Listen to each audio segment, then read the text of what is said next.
Hey you guys, your girl G here. Welcome back to my channel. Appreciate you for tuning in. It is Saturday. It is the weekend, so I hope everybody had a great week at work. Everybody's pushing through. Hopefully the panorama is not taking over your life. Nobody is sick. Everybody's in good health. And we're going to try to keep it pushing, and we're going to today talk about good old trash TV that I love, which is Love After Lockup. We're going to talk about Love After Lockup, Ready to Love, and then y'all, it's Saturday, so you know what that means. Love and Marriage Huntsville.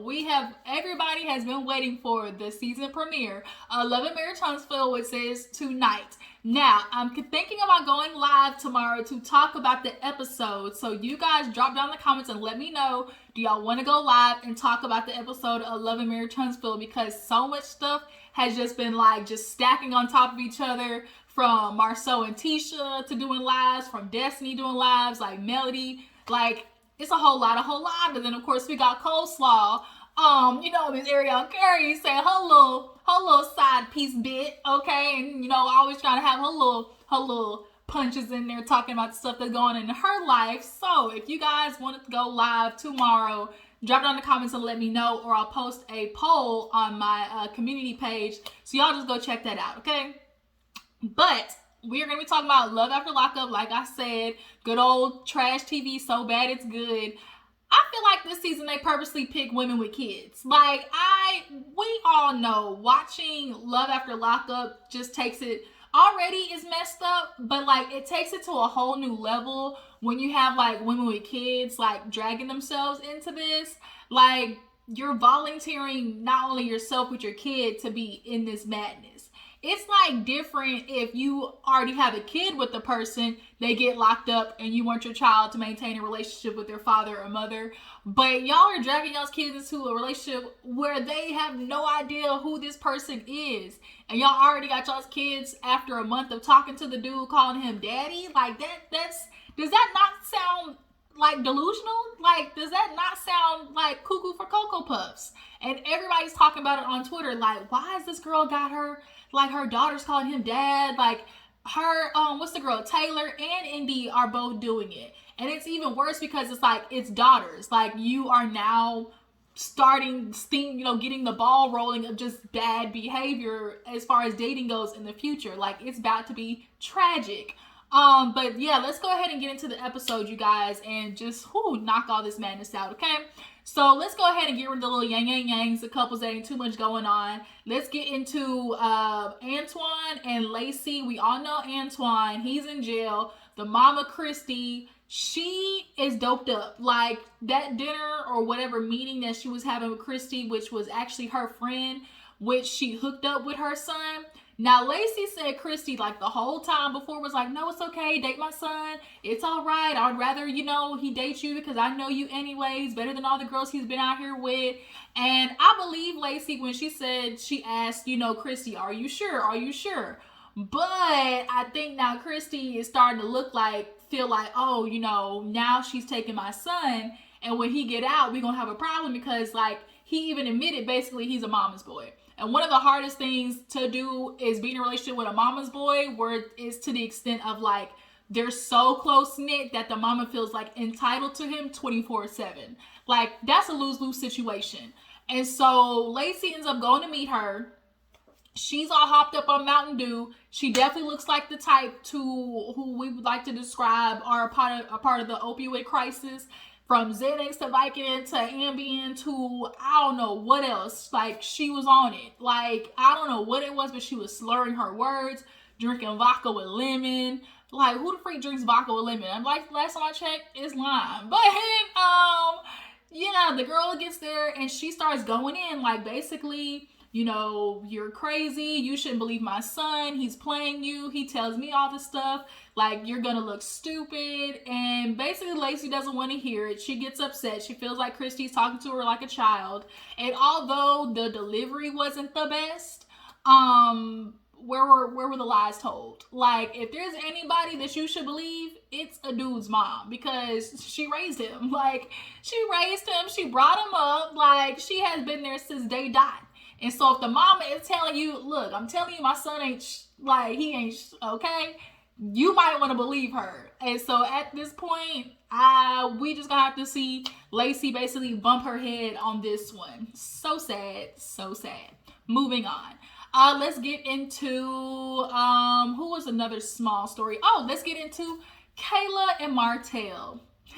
Martel, you know that name Martel, you just can't believe a nigga with a name Martel, period. Like, it's just that, just the ring, it just makes you cringe when you hear the name Martel. So Kaylah, we all know that Kaylah has been waiting for her man for 13 years. Now, little did I know, he said that Kaylah was 19 going on 20 when she decided to put her life on hold for this dude. Let's take a moment of silence for that. I'm sorry, 19 going on 20. What? 13 years? Would y'all do that? Drop down in the comments. I mean, I'm sure that'd be an overwhelming no. But who? Bitch, where? Like, why? How, when, where, why? And he's not giving you anything. That just kind of honestly just goes to show, like, how the difference between men and women, like, of the things that women are willing to do as far as, like, the idea of companionship. And for men, it's mostly on the idea of sexual trade. Like, it's two totally different things. But she waited for her man. He got out. He has to get to the halfway house in Atlanta. But of course, they stopped by the hotel to be able to get to Rocket Knocking Boots before he gets to go to his halfway house. And now he's got to get rid of all his stuff. He's getting rid of all his, like, basically state issue clothes and everything. You know, the minute dudes get out of jail, the first thing they want to do is eat and get some fresh clothes and drawers on.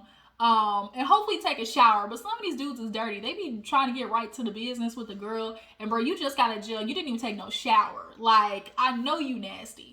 And if a girl lets you hit after getting out of jail, like, her pH balance about to be all out of whack. But they end up leaving on the way to Atlanta. And she's feeling like, well, we got a 5-hour drive. This is going to be enough time for us to just, like, talk and get to know each other. But because he now got this phone and everybody's hearing about Martel getting released, like, his phone is going off like the drug dealer. And I'm pretty sure Martel was a drug dealer before this, because the way he was talking, the neck tattoos, like, it's definitely giving, like, The Wire. It's definitely giving Ghost from the streets. Not Mr. St. Patrick's, giving real Ghost, giving real The Wire. It's just, he giving up all his sauce, like the way people were calling him and like everything. And so now she's annoyed because she's like, I'm glad, you know, he's out, but I've been waiting for this for 13 years. Like, the last thing I want is for people to start interfering with my relationship with Martel. So he's every 2 seconds literally like, hello, you know, picking up the phone, hello. And he's talking to everybody and she's getting annoyed. And then on one of the times, though, it was a little weird because he picked up the phone and she was like, put it on speaker. And he was like ignoring her. And she's like, nigga, I know you heard me put it on speaker. And he's like, I heard you, but I'm not doing that because this conversation don't need to be on speaker.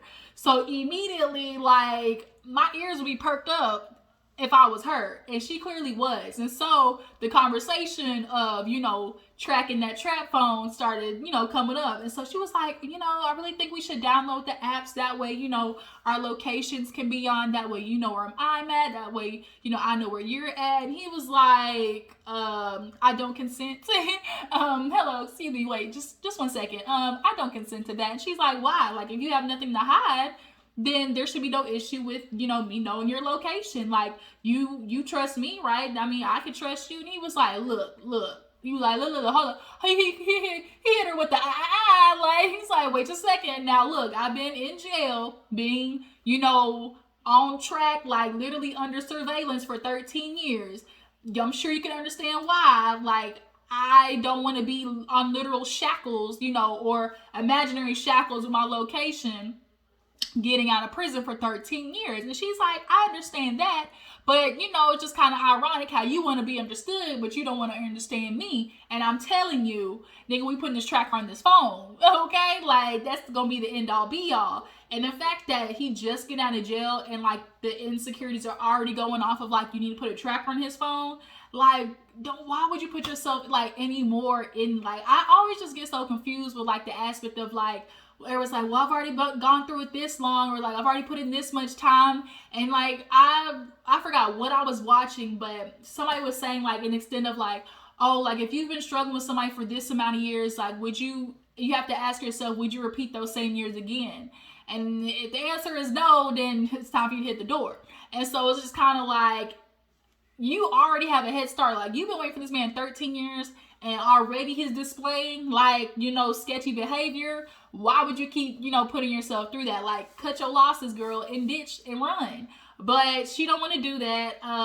She is determined that she's going to make it work with Martel, who I'm pretty sure was a kingpin. Because when they were almost to Atlanta, because they ran out of time, he ended up having his mom and his niece like meet him before going to the halfway house. Of course, they were super excited, and the mom and the niece, they were just so, glad to see him. They know of Kaylah. The mom is like, I like Kaylah. I feel like she loves my son. Through her actions, she showed, that she's there for him. So I definitely, can see, that she loves him and he loves her. The niece, on the other hand, she's giving real, yeah, she's good for right now. Like, I like her so far. Like, the niece is not feeling it. She is not feeling Kaylah down boots. But they end up giving that man a good meal, some good old Cajun Alfredo before going into the halfway house. That sounds hella good. Some Cajun Alfredo, with the Red Lobster biscuits. I don't know if y'all know, but Red Lobster got biscuits that you can make at home. So if you like the Cheddar Bay biscuits, go to your local store and go look in the the flour aisle, and go find the Red Lobster's box biscuits, and you can make them at home. I'm telling you, those shits is good. But nonetheless, she is a little concerned because, he ended up kind of snitching on himself to me because he was like, yeah, he was telling his mom, like, I ain't going back, like, I'm making sure I don't do nothing to go back. And mom's like, well, you better, because, like, you had so many people supporting you, people always calling me to check up on you. And, clearly he's admitted himself. He's like, I was, kind of a big dude around town. Like, people knew me. Like, I got a lot of contacts, And he even mentioned, like, I didn't need money from Kaylah because, I had friends, I had dudes on the street that, I still kicked it with who were sending me money. My mama always there for me with money, and, female friends. He just kind of threw female friends in there just real nonchalant, like, well, wait a minute, let's rewind that back, bro. You said female friends. So why you female friends ain't sending no money unless there's something attached to it on your end? So what you saying or doing to make these women feel like they need to send you money? Now, I can't recall if Kaylah was sending him money like that, but I would assume she was, because ain't no nigga gonna turn out no money in jail. So, like, how much did she send him? But I feel like it's dead giveaway that homie was kingpin on the streets, and hopefully he don't mess up. He say he not gonna mess up. I couldn't imagine spending 13 years in the Fed prison and going back. I'd be damned. But we're gonna see if he can act right and make sure he don't go back to jail. But as of right now, Kaylah is definitely doing her damnedest to make sure that, she maintains this relationship with Martel and for nobody else to interfere. But, boo-boo, no matter how hard you try, when a man want to do wrong, he's gonna do wrong. Period. In the story. Next case. Shout out to Goddamn Soul. Next case. So moving on to the next couple. Let's get into Chance and Tayler, another couple about to go down in a dumpster flame. So we all know that Tayler has 3 daughters, right? And she lives at home with her sister Bobby, who went to jail herself, has recovered from like substance issues, and they're really close. And now Chance is getting out of jail, and already Chance was on the phone with Tayler, basically trying to kick the sister out, talking about, oh, well, can she move to the garage? Like, she can move to the garage, that way we can have more room in the house, for us. So he's already was in jail, like trying to scoop the sister out. So she goes to pick him up and is super excited. All Tayler can think about is like, of course, the fairy tale in her head of like, oh, he's going to come home, and I've been a single mom for so many years. So, I can't wait to have the help, to have somebody there beside me who's going to be able to help me is going to be great. And I'm just sitting here, I'm like everybody else, just shaking their head like, oh my girl, you was in for a rude awakening. But, you know, it's all good the first day, you know, so they get home and Bobby's there and he immediately is with the energy, like immediately is with the smoke, because he's like, hey Bobby, she's like, she's like, oh, you made a joke like, oh, you know, I'm the evil twin or something like that. He was like, oh, I didn't think you were the sister, I thought you was the babysitter. Like, what? You know, goddamn well, I'm not the babysitter. So he's like, you know, I just want to, you know, I'm going to be here. And, you know, I just want to say I appreciate you. You know, you make it possible for her to go to work and stuff, you know. So, you know, I thank you. But I'm going to be here, you know, to help and stuff like that. I'm going to prove to you that, you know, everything I say is going to be good. And, of course, Bobby's just like shaking her head like, okay. But his energy was already just giving like, both of their energy was like, you know, we don't fool with each other. Like, I see you, like we see each other. Like they was giving real Candy Burris, you know, Nene, like we see each other type stuff. So of course Tayler is concerned, and I already see where this is gonna go. Chance is gonna give Tayler real, oh, your sister just jealous, you know, she mad that she don't got no man, I'm here now. And Chance is already trying to say, he's already telling himself, well, now that I'm in the house, you know, I feel like whatever Tayler says, some of that authority, you know, rolls over to me, so that means I'm gonna have a say in the house. And it's like, you don't pay no bills up in here, like your name, like you don't have a water bill in your name, electricity bill in your name, you're definitely not putting anything down on the mortgage because you don't have any, you know, career or occupation. So for him to already feel like day one walking into the house that authority just rolls over to him and he can say whatever to Bobby, like that's an issue, because not only is it saying more about like his relationship with Bobby, but it says a lot about him and how he feels just about like the power of authority. Like that fast he feels entitled to it. He's entitled. So the daughters, they get introduced to him. They're, oh my God, Chance, like so happy to see you. And of course, Tayler, her with her little squeaky laugh, just, it's so cute. You know, I'm just so happy because the girls have been yearning for a father, for a male, you know, figure in their lives. And I'm so happy to be able to give that to them. And I'm just like, oh, adios mio. Like, no, girl, like, I understand. I get it. Like, it's totally understood how people feel like, you know, it's kids need, you know, both a male and a female, you know, presence in their life. But that just doesn't mean you throw any presence in their life. Like, it needs to be a good one. And the one that you gave your daughters was one fresh out of jail. And then not only that, fresh out of jail, but he got a history of stealing, addiction to not only just prescription drugs, but like hard, like fentanyl and stuff like that. Those aren't like light drugs. So this could go bad really fast, because anything could be a trigger for him to go right back to going back to drugs. And here it is, you have this lifestyle with your 3 daughters, and what happens when he slip up and start stealing from you and like literally causes you and your daughters like to lose everything? Like, I just would not put my kids like living like that on the line. I just would not. But the daughters are happy to see him, and so now he feels good. You know, of course, he not used to having kids, so when they trying to hook up and stuff like that, it ain't happening. They gotta go do it in a closet. Chance, of course, he's a dude. He felt like he did whatever, you know, he did what he did. And even though Tayler said, oh my God, you know, it was actually better than I thought, I don't believe her. I mean, you cannot be disappointed by what the package is, but I just still kind of feel like, I mean, as most women know, just because there's a presentation doesn't mean there's still, you know, a celebration at the end, if you can pick up what I'm putting down, okay? But nonetheless, Tayler's gonna lie through her teeth to make sure Chance feels like the man, because remember she said, you know, I just want Chance to make, you know, when he comes in that, you know, he feels like the man of the house. And it's just kind of like, girl, this is about to go south real fast. But he's like, you know, I've been struggling, and, you know, I just, you know, just things that kept me straight in jail was just remembering that, you know, one day I'm gonna have a job and gonna, you know, come home from work and have a family to come home to. So he's excited about that idea, and I think a lot of people are excited about that idea of like, oh, you know, I'm gonna get a job and have a family to come home to, and you know, a lot of men like that idea, right? But then they forget that, oh, I'm required to also do stuff in the midst of that. Like, you are also required to be a husband and a father in the midst of those things, not just in the place of it. And that's where a lot of men kind of mess up, because they just know that, oh, they fit in the picture, but you actually got to work in the midst of those things.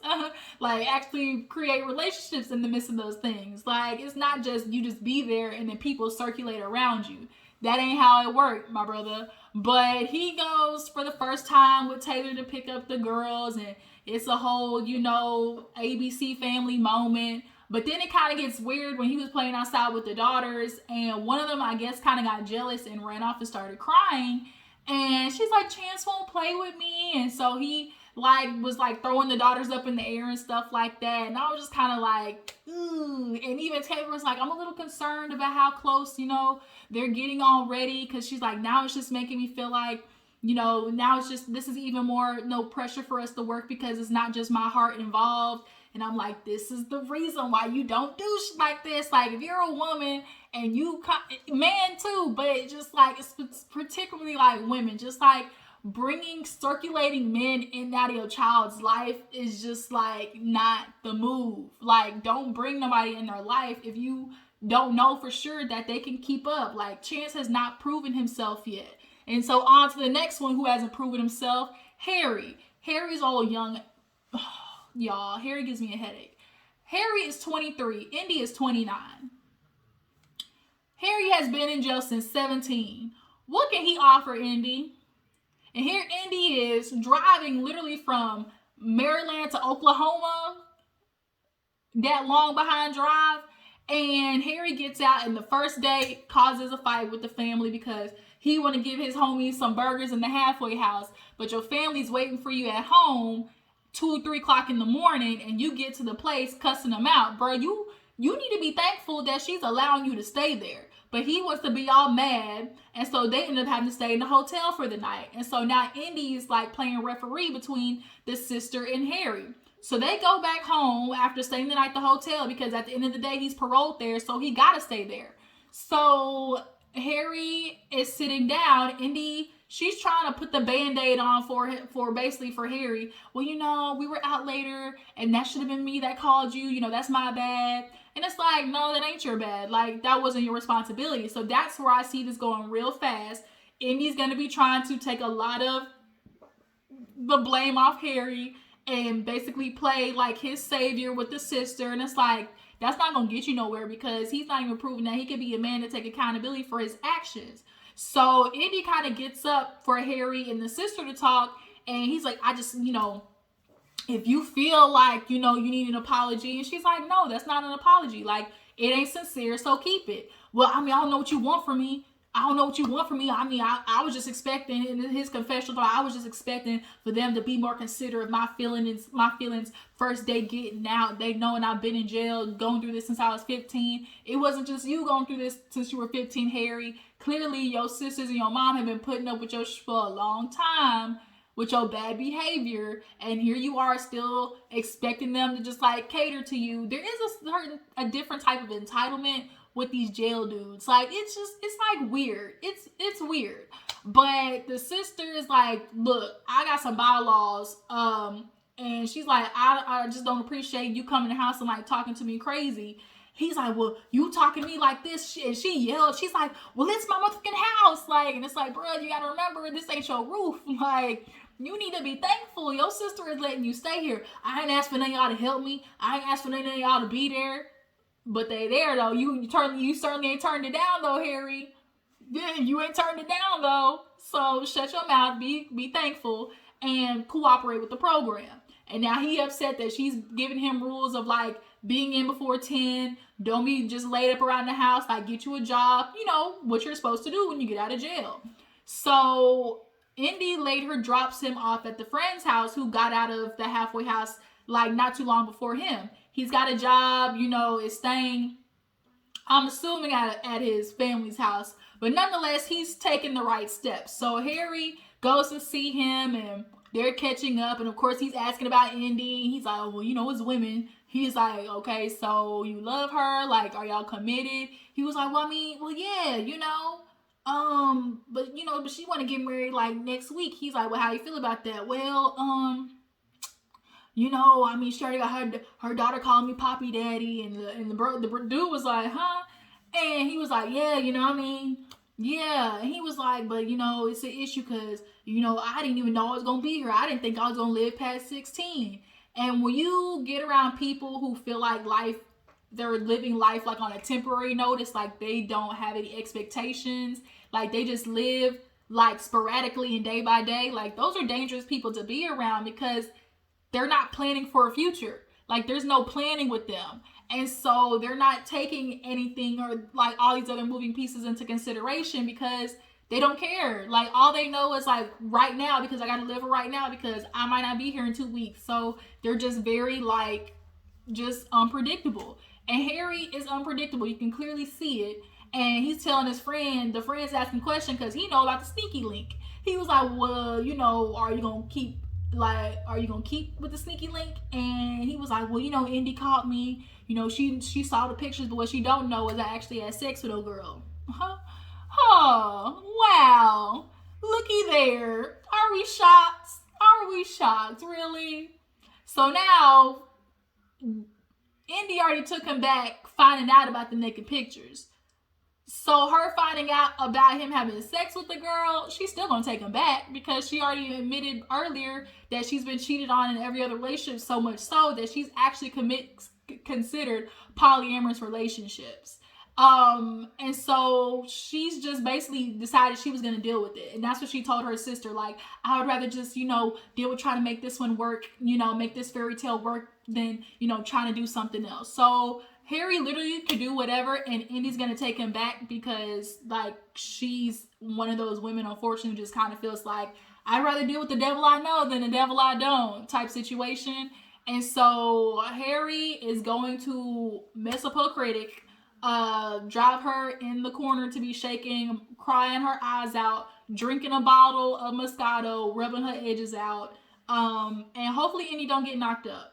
Because that's what a lot of women do when they try to, you know, force a family is to pop a baby out. And we just gonna hope and pray that she don't get knocked up because he is not in it for the long haul. And he's one of those people too, when they start feeling the walls like close in, or they start trying to feel something a little bit with any type of like restraint, they freak out and they spaz out. And he's one of those people. Like, he doesn't like the idea of like rules or anything being in place or a boundary. Like, he doesn't like that. And they're the type of people to purposely just mess up stuff and sabotage because they don't like what they're being told. So Indy, good luck with that one. So last but not least, y'all, Rick and Raydean, we know what this is. Rick old ass been talking to this girl since she was young. He's a predator. He's nasty. He's I guess recovering addict just like Raydean is. Raydean, she gets out of jail. She pulls a whole phone out of her coochie, like, what the heck? And she talks to her little girlfriend, Kay. And Rick thought it was just a friend, but Raydean was like, oh no, this is like my girlfriend. And he was like, what? And she was like, yeah. He was like, well, I mean, I know you say you like girls, and, you know, I'm cool with messing with one every now and again, but, like, for her to be around like that, I don't know how I feel. And she was like, I hate to break it to you, but she ain't going nowhere. And I was like, well, Rick, what you gonna do about that now? And so they're on the way to her parents' house, and Rick is like confused. He's like, I'm lost because I didn't have no plans for that. But he tells her he's not gonna start a family with her if, you know, it's gonna be a little triage. That's what we're not gonna do. But come to find out, when they get to the house for Thanksgiving, the family knew about old girl. They knew about her. So he's like shocked when they're talking on the phone with the girl. And she's like, hey, you know, he's like, and the dad's like, yeah, I've seen pictures of you. And he's like, you've seen, in his head, he's like, you've seen pictures of her. What the freak? Like, the whole time they knew. And it's like, Rick, like, they loyalty is going to be, unfortunately, to their daughter, not you. And so Raydean basically told her mom, because the mom's like, well, you know, you love him. She's like, I have love for him. You know, he's done a lot for me, but, you know, they just gonna have to deal with it. And now Rick is at like, oh my God, red flag central. Like, tweet, flag on the play, penalty. Like, this is not what I signed up for at all. But I think those were all the people, all the couples. I'm trying to think, did we miss one?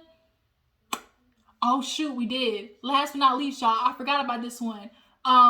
Kevin and that Tiffany chick. Tiffany is playing him and another dude named Curtis. Curtis is like the great value version of Kevin.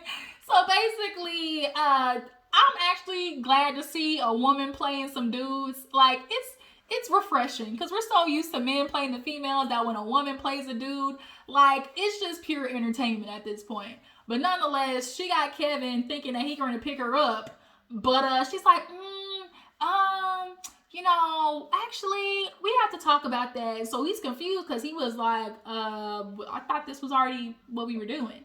And she's like, I'll call you back. And so now he's talking to the friend, and the friend's like, you might want to, pull up on her because that don't sound right.